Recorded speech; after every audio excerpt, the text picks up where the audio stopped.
convene the city council meeting. Mayor, are we set over there? Okay. We'll give them. Oh, okay. That was my problem, really. Okay, we're going to pledge the allegiance then. I pledge the allegiance to the flag of the United States of America and to the republic for what it stands, under God, indivisible, with liberty and justice for all. Thank you. Roll call, please. Alexander? Yes. Henry? Yes. Lentine? Here. Lewis? Yes. Nelson? Yes. Thomas? Here. Ursu? Yes. I entertain a motion to accept the consent agenda. So moved. Alexander? Yes. Henry? Yes. Lentine? Yes. Lewis? Yes. Nelson? Yes. Thomas? Yes. Ursu? Yes. Okay, we have reports. Mary, you have a report?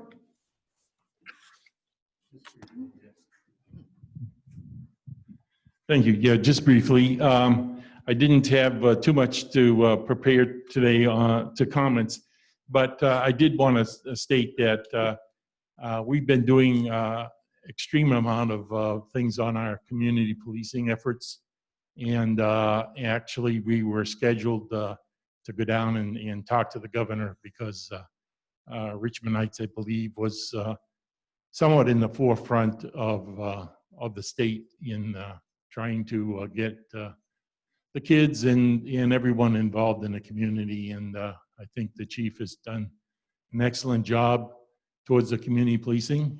We have, everyone has improvements to do, major improvements to do, but we also have put our officers through sensitivity training and other things, even though that can be absolutely an ongoing situation.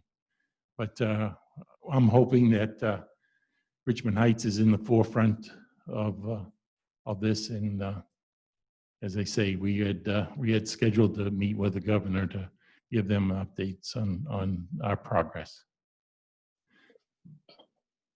And I'm happy to answer any questions as we go along. Thank you. I have to go back to look at the list, though. Police Chief Newman, do you have a report tonight? I mean, Fire Chief Newman, do you have a report? Thank you, Council President Henry. You made me a little nervous there. Oh, sorry. Members of Council, Mayor Roche, and of course members of our community. Our firefighters have been working around the clock to keep the city safe in light of this COVID-19 pandemic that is ongoing. As you know, our dispatchers screen all the 911 callers for COVID-19 symptoms to alert our responders, and PPE is worn to each call to limit the exposure to our responders and to the patients that they're taking care of.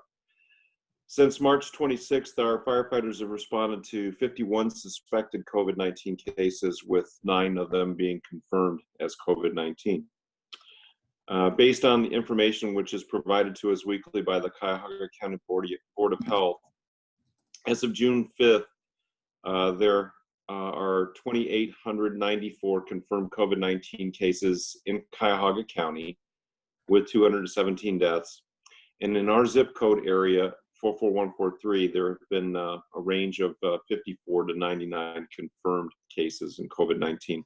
But as far as our fire department is concerned, we've responded to 51 suspected cases, with 9 being confirmed. You probably saw one of our firefighters earlier this evening as you entered in the city hall, doing some surveillance and monitoring temperatures as you walked in. That was Phil Salvia this evening. We were notified last week that the Division of Fire has been awarded a personal protective equipment grant as a participating agency in a regional FEMA Assistance to Firefighters grant. This grant will provide personal protective equipment so firefighters may safely respond to COVID-19 emergency calls over the next 6-month operational period. Richmond Heights was awarded equipment valued at $4,132.53 with a 10% local match of $413.25. It's a 90% funded, 10% local match grant. And we're not actually receiving funds. We'll be receiving 268 N95 masks, surgical masks, eye protection, shoe covers, and disposable gowns. Various equipment necessary for patient care that we render when we go on calls. And that concludes my report for this evening. I'd be happy to take any questions. Thank you very much. Oh, thank you. I guess I have one question. So far, our fire guys have not gone COVID, right? Excellent question. So far, we're all remaining healthy, in good shape. The Richmond Heights Division of Fire is actually part of a study being conducted by university hospitals, and all of our fire personnel on Monday through Wednesday next week will be going in for the antigen testing. So we'll actually have situational awareness of who has been exposed and has developed an antigen, if anybody. But at this point in time, we've had 2 firefighters that required testing. They both came back. We're all healthy right now. Oh, great. Thank you. Madam President, Yes. question for Chief Newman. Chief, I noticed that we're doing fire hydrant flushing throughout the community. Any surprises on that topic? My goodness, no surprises. And when I say surprises, I'm usually talking about water mains breaking.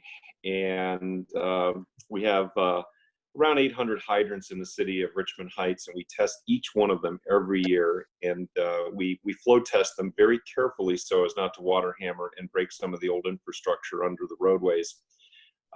So we're about halfway through it.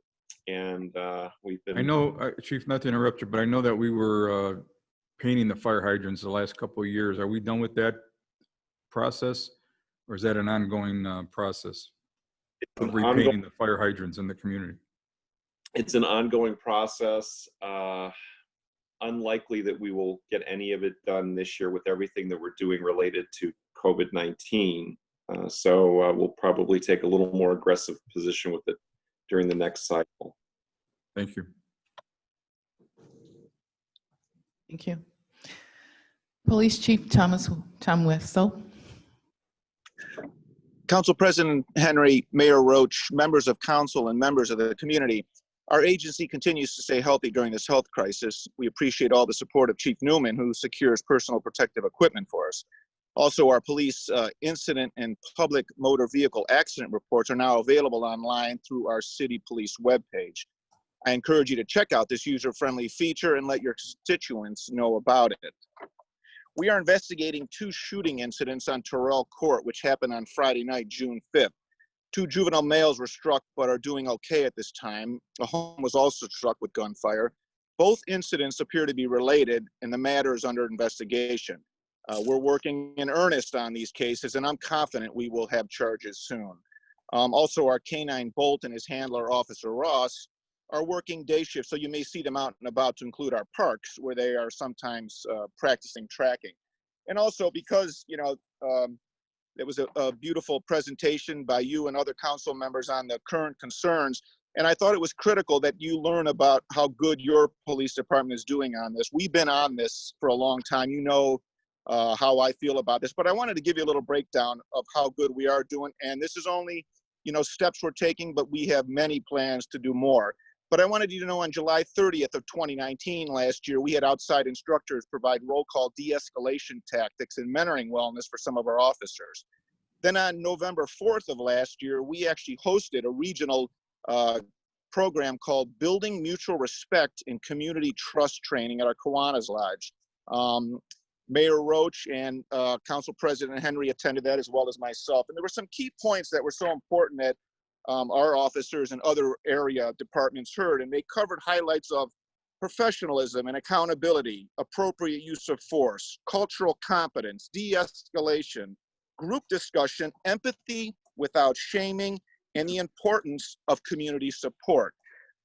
It's also important to know on May 12th of this year, before all this was even happening, I directed our officers to watch training videos. One was called 3 Steps for Officers to be More Culturally Aware, and also the science behind implicit bias. It's important to note too that every year our officers, every one of them, and myself included, do a use of force policy review, and that includes a written test.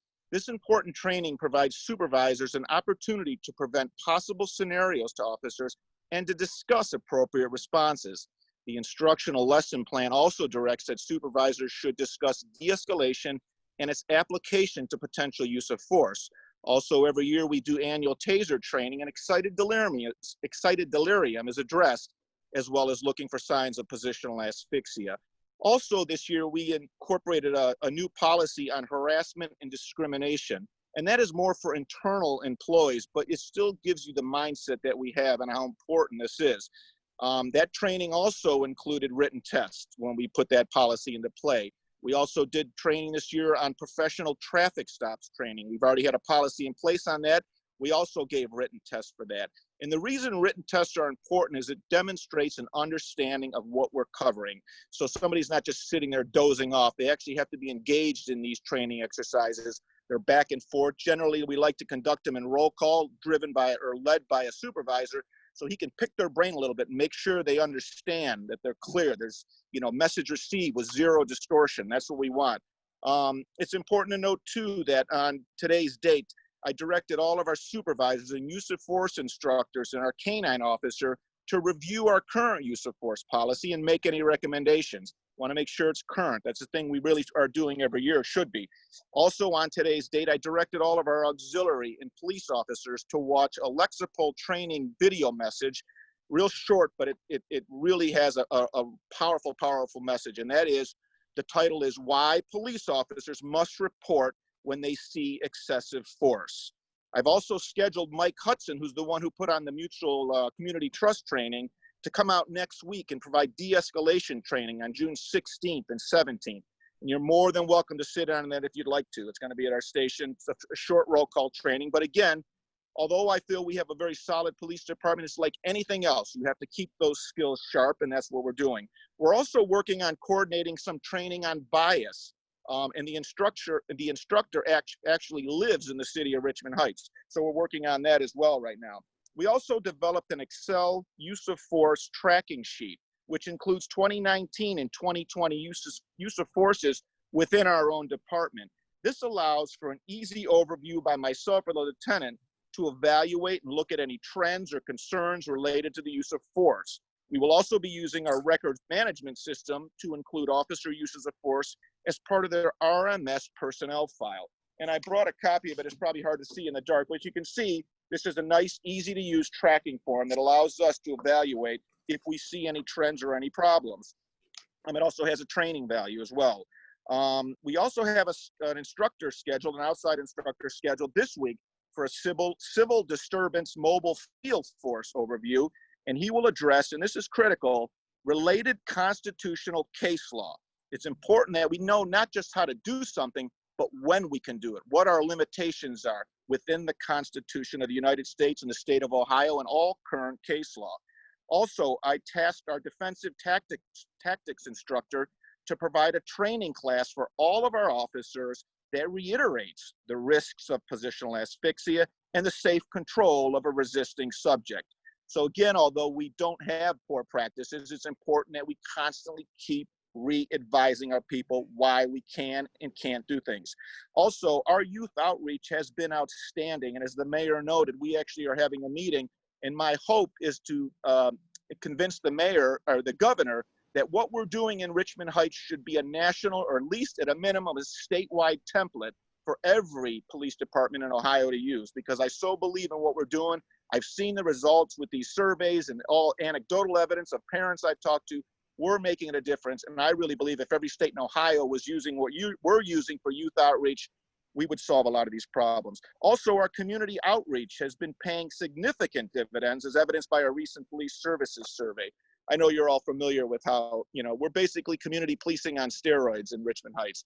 And I wanted to conclude finally with a beautiful line that was written by one of our auxiliary officers, Bill Napier. He's actually a resident of Richmond Heights City, he lives on Celestia.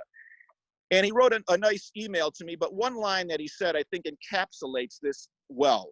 He said, all of your officers of the RHPD are standouts with kindness, yet well-trained to deal with difficult situations by using de-escalating tactics. But here's the key, in the parentheses right after that, he puts kindness. That really sums it all up. When you have officers that have kindness in their heart, de-escalation is easy. We have that, but like I said, it's important that we constantly keep training. Just like when we practice shooting, if we don't practice shooting, our skill set goes down, it erodes. Same thing when it comes to all these internal and really matters that are emotional. We have to stay just as sharp with that. We can't have one little, training session, some comments about it, and then it's just forgotten and we check it off like we did something. That's not how we work in Richmond Heights, as you've seen from this overview. And this is not all inclusive, I might add. But I just thought it was important, based on the circumstances right now, that you really get a decent overview or picture of how dedicated we are to this. I mean, our tagline is striving to be the gold standard. And I know that may sound audacious to some people. I truly believe that this department has the potential to be the standard that everybody looks to and says, if you do it that way, you're not going to have these problems. And I really believe we're very close to it right now. But again, like anything else, we got to stay on it. So I have big ears. I listen. All of you know, you have my number. I answer at any time of the day, an hour. And you have suggestions or ideas, my office is open. You can come in at any time, and I would love to pick your brain as well. But I want to listen. I want to hear, and we want to study, and we want to get better. So thank you. Thank you, Chief. I really appreciate you doing all this homework. I didn't even call you, and you had this whole big list. This is wonderful. Thank you. Thank you so much. I appreciate you and what you all do. All right. We will go to Building Commissioner Jim Urenker. Thank you, Madam President, Mayor Roach, members of the council and the community. I've got a couple items to mention here. We had a planning commission meeting scheduled for tomorrow, June 10th at 7 p.m. That was canceled. We needed some more documentation and a little clarification on several issues with the application. So that'll end up being heard next month. Regarding the Richmond Town Square Mall, they're moving forward with making many repairs over there. It looks hopeful that they could perhaps open within the next 2 to 3 weeks. I'll know more tomorrow once I do a physical inspection and I meet with their electrician. They have emergency lighting. I believe it's all repaired, and that's what we're going to look at tomorrow.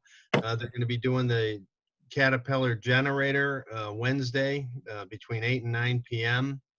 And they're going to start striping the parking lots with a plan, which I'm supposed to receive also on Wednesday. So it appears we've got their attention and that they're moving forward quickly to make these repairs, and they could potentially open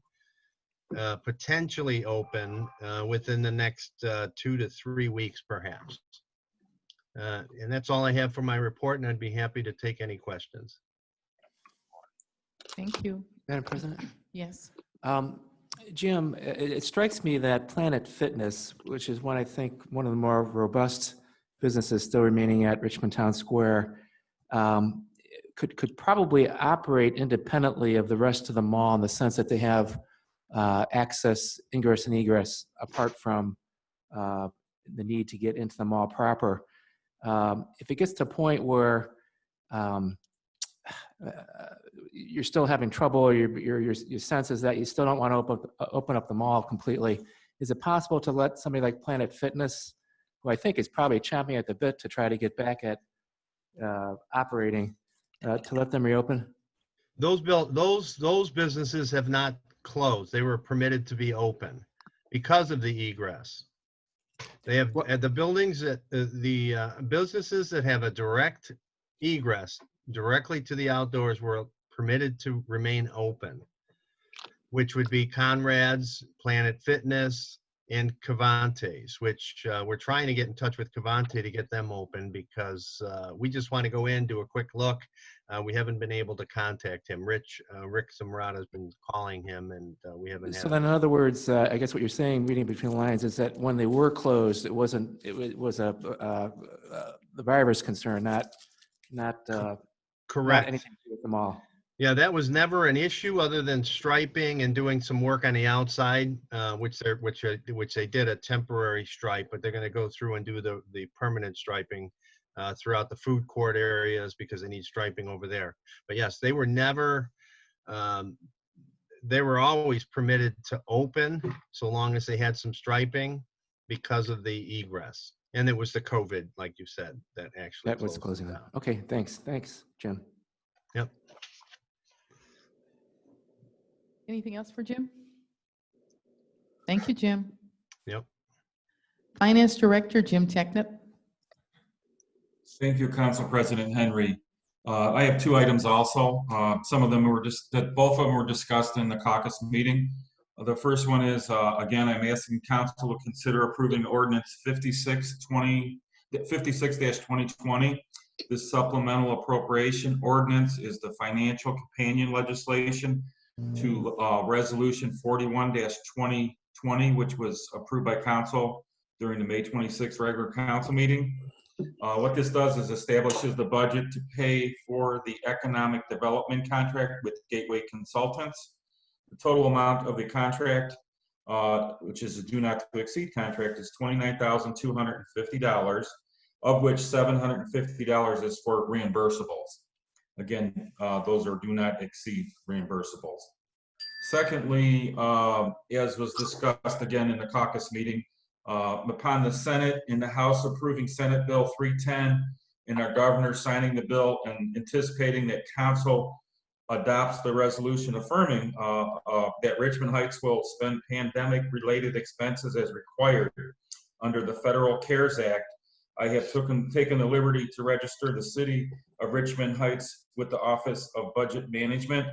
What this will do is enable us to receive the federal funds quickly as soon as the governor signs this bill number 310. And this concludes my report. Okay, thank you very much. Recreation Director, Rick Dula. Thank you, Council President Henry, Mayor Roach, members of council and the community. One quick item tonight.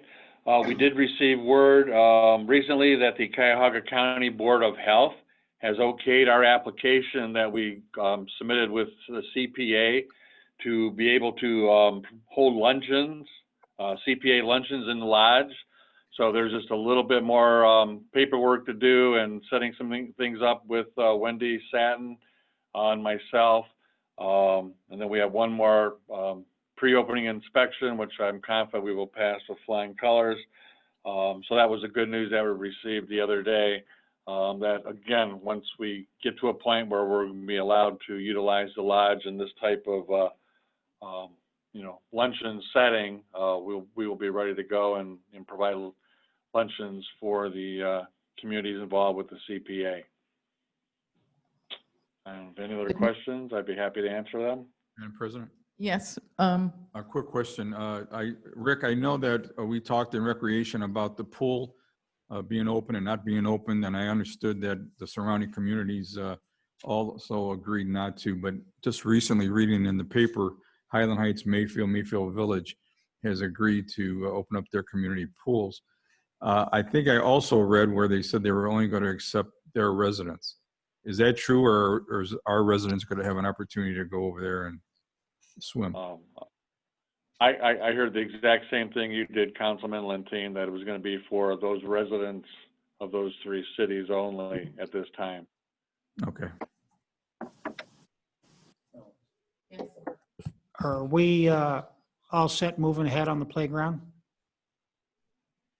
Yes, we will prepare the legislation to bring at the next council meeting to get that officially approved by this body, and then we'll send the paperwork to the administrator down in Columbus and get going. Madam President? Yes. Rick, speaking of playgrounds, is there a go-ahead coming shortly for playgrounds to reopen? Of course, I'm very close to DeSand Park, and the playground that there, we have it taped off, and necessarily so, but it's sometimes you'll see parents come there with their little kids, and they can't play on the playground. Is that something that we're hearing about reopening soon, or what's your sense about it? Yeah, it seems like each county is interpreting the governor's guidelines a little differently, but initially they thought we were going to have to do the every 2-hour cleaning of our playgrounds, or playground, because the other one has already been eliminated at Community Park. But it looks like they have rescinded that, and if we can clean them, a good cleaning once a week, possibly twice a week, we should be able to open DeSand after I, talk with Rick, our service director, Kerniski, about that, and exactly to do that and such. So I would say within the next 5 or 6 business days, hopefully less, we should be able to open our one park playground again. Sounds great. Maybe once that's accomplished, we could have that flashing on our flashing community board in front of City Hall. Yep, So that I'll would bet be there's lots good. of parents that'd be excited to hear that. Sure they would. They're looking for things to do with their children. Thank you, Rick. You're welcome. Okay, Economic Development, thank you, Rick, also. Economic Development Welcome. Director, Brian Glaser. Thank you, Council President Henry, Mayor Roach, members of council, and members of the community. Just 2 items in addition to my request in support of 54-2020 that is on the agenda for this evening, which we've had extensive discussion over the past several weeks about that. The 2 additional items. One, the Kiwanis Lodge ramp enclosure is now complete. The exterior painting was completed last week. It looks, take a drive behind the Kiwanis Lodge in the north end. It looks very, very good. So it's painted the same color as the rest of the lodge. And now we move forward in the planning for the other improvements in the lodge on the first floor, looking at the outdoor event space as well as windows and lighting. And with regards to the lighting inside, we received notification this week from NOPEC. They provide an annual grant to the city. And so this year there are available funds of $6,710. And that's combined with a carryover that we have of $2,076. So we have total funds available of $8,786 to apply to energy related. And this was the grant that we used last year to pay for the police department boiler and motor replacement. And that was about a little over $11,000. So this is an annual grant that the city receives because of our participation in NOPEC.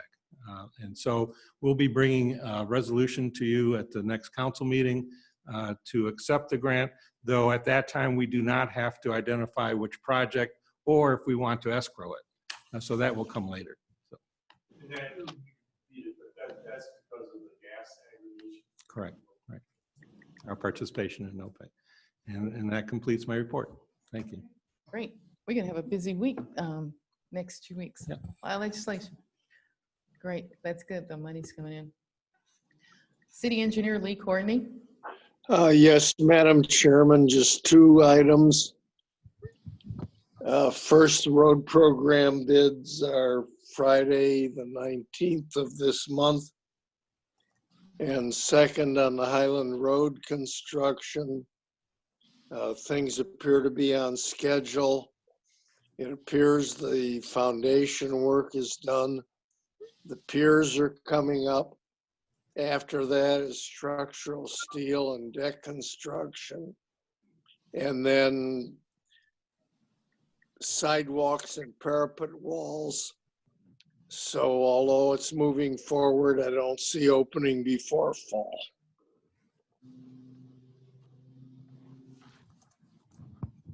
Okay, you said sidewalks, you don't see opening before fall. Well, I don't think the road will open either because the parapet walls and sidewalks are all constructed at the same time after the bridge deck cures. Also, but it probably will complete this fall. Yes. That's really good. I told somebody else it was next year. So they were pretty That was- disappointed. Pardon me? Yes. Lee, I just for the life of me don't understand this whole. We were able to build 2 bridges down below, redo them both, the parapet walls, everything, and manage to keep traffic open. But all of a sudden now, because we got structural issues on one, why do we have to keep the thing closed because of parapet walls? Can't we get the thing structurally sound so we can at least get traffic moving? This, I mean, for the life of me, this makes no sense. And to be honest with you, I get calls from residents. It makes no sense to them. And I'm not Well, yelling at you. I'm fed up with the county on this to the max because I don't think they ever told us the truth of the whole thing from the word go. Well, the reports that I get are that when they tore the bridge deck off the first half, they found out that they had more problems than they expected on the eastbound half. And that included foundation problems. And they believe that changing the traffic pattern back and forth is a worse option than keeping it closed. And they need room to work from the lanes that they've already completed to work on the ones that they're doing now. Now, I'm not going to render an opinion on how much I agree with that, but that's what they say. No, they just admitted they just admitted exactly what's going on. They found that it was easier to work with no traffic. Now they accepted the bid to keep traffic. Well, and I'm just going to give Sonny Simons a call. This is crap. just to add to what Mark is saying, it's not just, I mean, Richmond Heights, of course, is our main concern, but that road coming up off of the Shoreway is the gateway to all of Hillcrest. I mean, virtually everybody from downtown coming out to one of the Hillcrest communities takes that when it's open, obviously. So it's not just, I mean, it's economically, it sets everybody behind in Hillcrest, not just us. Yeah. All my contacts have been with the engineering department. I mean, if Sonny can check into it from a different angle, that's great. Yeah, maybe we need to raise some sand because we are. Yeah, and not to be misconstrued by somebody who might be listening in, it's not Lee Courtney's fault. But Lee, as our city engineer, is a county project. Yeah. And the bridges are not in Richmond Heights. Yeah, and so Lee's. There's 4 bridges. I don't know if anybody can hear me, but there's 4 bridges involved. None of them are in Richmond Heights, and it's a county project. I understand that, Dave. That's why I'm complaining. I don't know if everybody's heard. Again, 4 bridges involved. None of them are in Richmond Heights, and it's a county project. I have from the beginning, all the way up to Armin Budish, indicated that this is a serious bridge issue, and we continually bring it to a head. Almost as if we have here in this council discuss this bridge, I can say almost every other week. So everyone is upset. I was more upset when we first got an indication that they were going to close the Metro Parks Road. And that's one of the ways around this thing. And I had immediately called saying, hey, you can't close Metro Parks Road for more than the day that they closed it. But anyway, we are trying to be on top of this, and we are trying to do the best we can. And if we want to tee it up with Sonny Simon, that's a great thing to do, I guess. But there's so much what we did, and we had, again, this is a little background that not always gets discussed. But Georgetown is covered by our EMS and fire service people in emergency basis in case there's a major issue going on there. So we're helping to cover Euclid in that regards, and we do cover each other. So as a mutual aid thing. So we are working on it. It's not ignored. And I think they did find some major underpinnings in the creek, and that actually extended some of the time beyond the initial estimates. Responding to the Euclid neighborhoods north of Harms, or I guess it'd be more east of Harms. That pocket in there too, besides Georgetown. Yeah, we handle any of the items that are on the mutual border with Euclid and Richmond Heights, and again, they handled things for us when Richmond Road bridge was out for 6 months there, or whatever, 4 months plus. So it's kind of a mutual aid thing. Madam Chair, I have a question not pertaining to Highland Road, but I received some calls this week and last week from one of my constituents. Her name is Margot King, and she was complaining about Snavely Road along with Bleaton, Foxley, and Foxwind. She stated that those streets need to be, cracks are elevated up, and the streets were bumpy.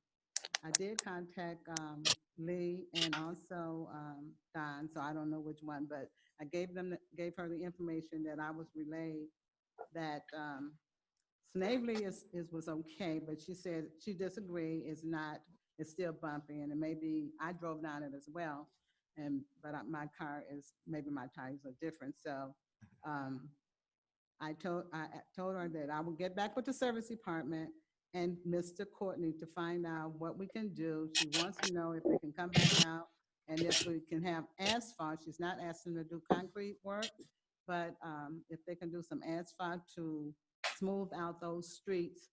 And I know Mr. Courtney had given me information that was Curtis Wright and Park East and West would be concrete this year, and also indicated what Loganberry Brush and Highland East and Kiwanis Loud for the asphalt. Is there any way that we can check these streets out again to find out what we can do to smooth out the streets? Courtney, Mr. Courtney, or who I guess else? the mayor want to talk, but I'm sure, or Courtney wants to talk too. Well, I'll try to take it. We do have two major factions on our street repairs. One is the major street repairs that Lee Courtney does. Right now we have a bid out for a two-step process, 200,000 and 400,000 with some engineering costs, which takes it the maximum up to $500,000. We're hoping to do at least $250,000 worth of work there. We also have the road repairs. I don't know if Don is on here, he can maybe comment, but we do some of the side street items, and we have in the past and will in the future take the seams that if there's a seam that needs to be cut out and repaired, we do that periodically, and I think we try to do 15 or 20 of those around the city But I don't know in the detail whether Don, if Don is on, he could maybe come on and see if there's anything that he knows of, or we can take a look at what we try to do is repair the worst ones. I am on. We can do this on the side. I didn't bring it up. So we can go home tonight. I appreciate it. So we will work on this in the background. Thank you. I appreciate the feedback. Was that, I forgot where we're at. Are we on to Donald Krasinski, or was I that? think he's the last one, Madam He President. was the last one. Okay, but he didn't say. No, I haven't spoken yet. He'll be your last one, I think. So I did not talk to him yet. That went on so long. My attention span is like this. Okay, Don, you can go now, please. Service Director. Don Krasinski. Thank you, Madam President. I just wanted to let you know, I think the last time we talked, I mentioned that last week, I ended up passing out 54 tall grass notices. This week, I only passed out 2. Everybody else all the 50 that I passed out were all taken care of by the resident. And I just had 3 tall grass regulars that I have to do, which are abandoned homes. And so that was all we did for this week here. The Greenwood sign is up and in place. Also, this Sunday is Flag Day. So we're putting up flags around the intersections and getting ready for that. And slowly but surely, some of the hand sanitizers came in. I mounted 2 of them at City Hall, 1 downstairs by council chambers, and 1 upstairs in the admin office area. We have another one coming, which will go elsewhere at City Hall. And we mounted one of the 3 that we got today at the service department as well. We still have the police department to do, another one for City Hall. And when they come in, they'll get mounted immediately. But they're in place right now, and everybody likes using them, that's for sure. Other than that, I'll answer questions, but that's all I have for my report. Any questions for Don? Okay, thank you, Don. And I'd like to thank Don for all he's been doing for me in the last couple of weeks. Every complaint, never getting mad at me. I appreciate that. You're welcome.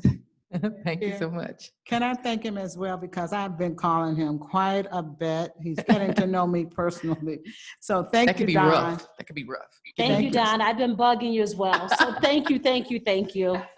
Okay, So we I all- think Pardon me? everybody thank me. I should get a thank you from everybody, okay? Thank you, Don. All right. Thanks, We'll bring a cake everybody. next time. You're welcome. Did you say something else, Don? No, ma'am, that's all. Okay, thank you so much. You're welcome. Okay, do we have anything in terms of comments from the audience? I have a letter. Okay. I have a letter from Shirley Stringer at 509 Snavely Road. And she had sent a letter to Councilwoman Nelson. Dear Councilwoman Nelson, I am writing to express my concern about the new Community Authority NCA agreement that will be voted on, and this was at the May 26th council meeting. Going forward, will this be a good thing for us, or does it favor the developer? What, if any, fees could NCA levy on our properties? It seems to me that City Council will be giving up a lot of authority concerning future decisions that may need to be made for the Bell Oaks development. Will there still be proper oversight by the city concerning any changes to the plan, which seems to have doubled the number of apartments from its initial presentation? Will the number of members appointed to the NCA remain at the current proposed number of 7? It is my understanding that there can be up to 13 members. How will the members be chosen, and who will they represent?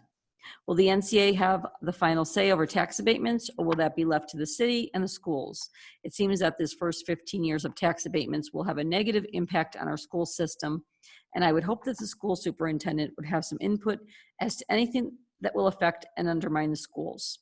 If memory serves me correctly, when the proposal was first presented to the city, Deal Point initially stated that they would not need any tax abatements and that they would finance the total development of the project. Why are they now needing tax abatements? I am trying to keep up with what is going on in our city, but it seems as though things are being rushed through without adequate oversight. Thank you for your time and attention. Sincerely, Shirley Stringer. Okay, thank you. I don't know what to say to that. I think a lot of these questions have probably been answered. Madam President, Otherwise, you can go back to with them and answers. I was going to say, maybe give a copy of the letter to Brian, and I think he has all the answers for. He can give Yeah, her a I ring. think that's a good idea, so that we can have that kind of follow-up. Okay, thank you. I appreciate the suggestion. I think I appreciate your assistance with that. Okay, then we can go on to old business. Yeah, under old business, we have Resolution 53, 2020, introduced by Mayor Roach, second reading. A resolution authorizing the mayor to execute on behalf of the city the renewal of a partnership agreement to a memorandum of understanding as a member of the Euclid Creek Watershed Council with the Cuyahoga Soil and Water Conservation District. Mayor, Mayor. We're going to hold it on second reading. Oh, okay, that's right. We're going to hold this on a second reading. Thank you. Resolution 54, 2020, introduced by Alexander and Lentine, second reading, revised 6/9/20. A resolution determining that the establishment of the Bell Oaks New Community Authority will be conducive to the public safety, convenience, and welfare, and is intended to result in the development of a new community, declaring the new community authority to be organized as a body, politic, and corporate, defining the boundary of the new community district, and declaring an emergency. Any comments from anyone? Madam President, not to sound like a broken record, but we talked about this throughout the night, but for the residents that are listening, I believe that this is a vehicle for the developer to secure some funding through bonding and listen to our legal representation from the city. And there is no liability to the city. And with that, I would recommend to council for passage. Go for suspension. I do. I would like to make a comment before we vote. I have been talking to several people, and I understand that this NCA is for the developer, and it's not a cost to the city. That is true. But I talked to so many people, and my constituents have been calling me about this. Some of them don't understand it. Many of them are never heard of NCA, and I have about 3 that says yes, the majority says no, but I think we don't have the understanding. They're not sure what's going on, and they feel like the council, we make decisions, but we don't include the residents because they don't know, and so we're moving forward, and they don't know what's going on. And so we need to, in my opinion, I thought that we should have something where we would, to give the community a chance to chime in and say yay, nay, or whatever. But I understand what's going on as far as the NCA. It's not going to harm the city. The city is not liable for anything. But I'm gonna vote based on my constituents' concerns and issues. So that's all I have to say. Any more? Madam Chair. Yes. Can we just have Todd maybe address for the people that's on the phone, the benefit of it and the pros and the cons, maybe a quick little elevator pitch. Yes. Will you just some clarity, Especially because he did speak a little summation of clear. basically where we- Sure. There really is no downside to either the City of Richmond Heights municipal government or the school district for creating an NCA. It is a vehicle by which the developer can help finance the project. And that entity that's being created will have a board that can issue bonds for the project. And also they can assess the properties located within the NCA area, which is essentially the current mall area, and move forward with the project. It does not have anything to do with tax abatement, has nothing to do with tax increment financing, et cetera. So it is one step forward for this project, but certainly doesn't seal the project as being done and complete and ready to move forward. So it is really an initial step. I hope that's helpful. Thank you.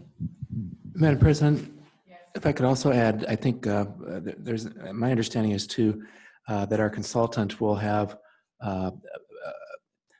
once legislation like this is passed, a much more plausible and reasonable expectation of getting information from the developer that he'll need to help do analysis for us on other parts of the project.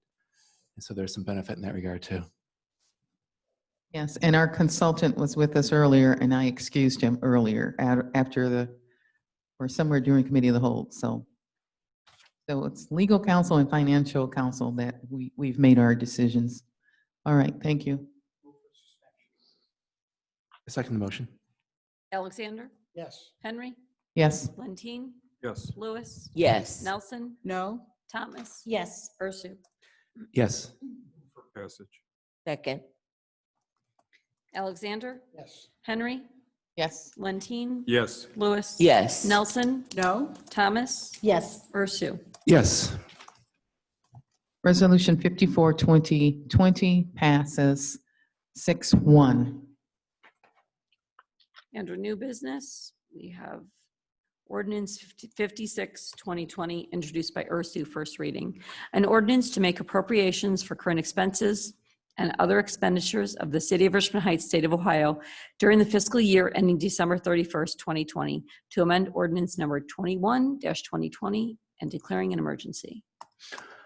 Yes, Madam President, as we discussed earlier, and as our finance director mentioned when he spoke earlier as well, for months we've been identifying a consultant whom, of course, we just mentioned a few minutes ago as well, to bring on board. And this particular legislation will help pay for that consultant. And during our process, we not only looked at the most economical consultant, but also most highly qualified consultant. And Mr. Chema's group in every way was outstanding. And so our finance director, wanting us to do the proper things, has indicated that since this was something we didn't contemplate way back when, that we do need to make this particular ordinance a matter of record tonight, so we can pay our consultant and also follow our finance director's desire to,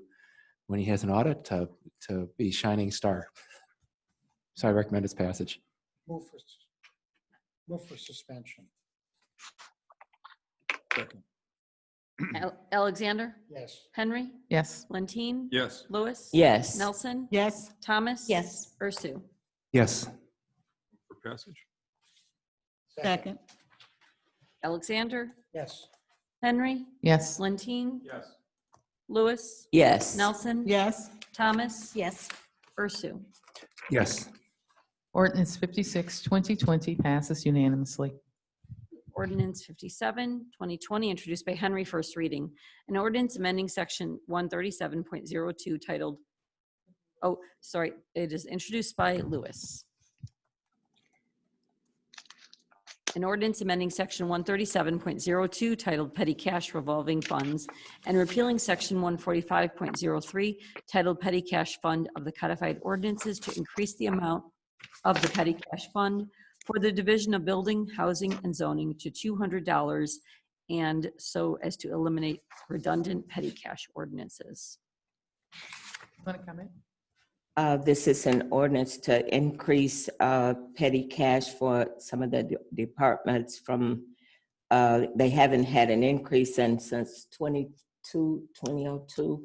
So we're increasing the department's petty cash to $200. And that is the building department. Buildings, and I don't have it right in Yeah, front of I me. know, I'm sorry. Building department to 200. Thank you. Second the motion. Alexander? Yes. Henry? Yes. Lentine? Yes. Lewis? Yes. Nelson? Yes. Thomas? Yes. Ursu? Yes. Move for passage. Second the motion. Alexander? Yes. Henry? Yes. Lentine? Yes. Lewis? Yes. Nelson? Yes. Thomas? Yes. Ursu? Yes.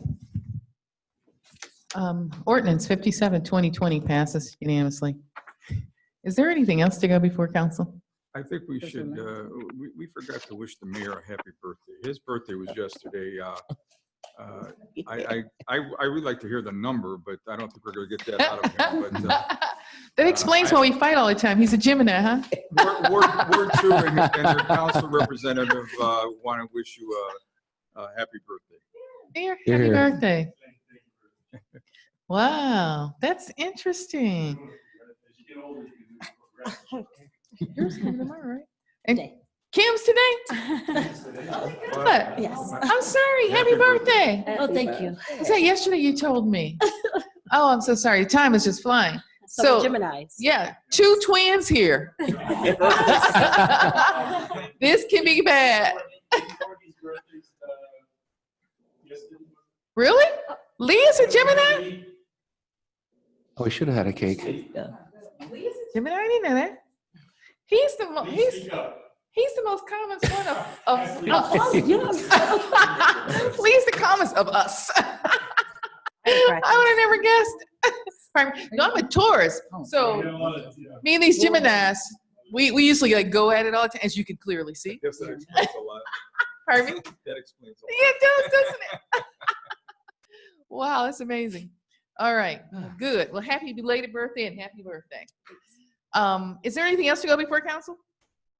All right, then. This meeting is adjourned, and I hope you guys can enjoy the rest of your nights at 10:22. Thanks. Good night.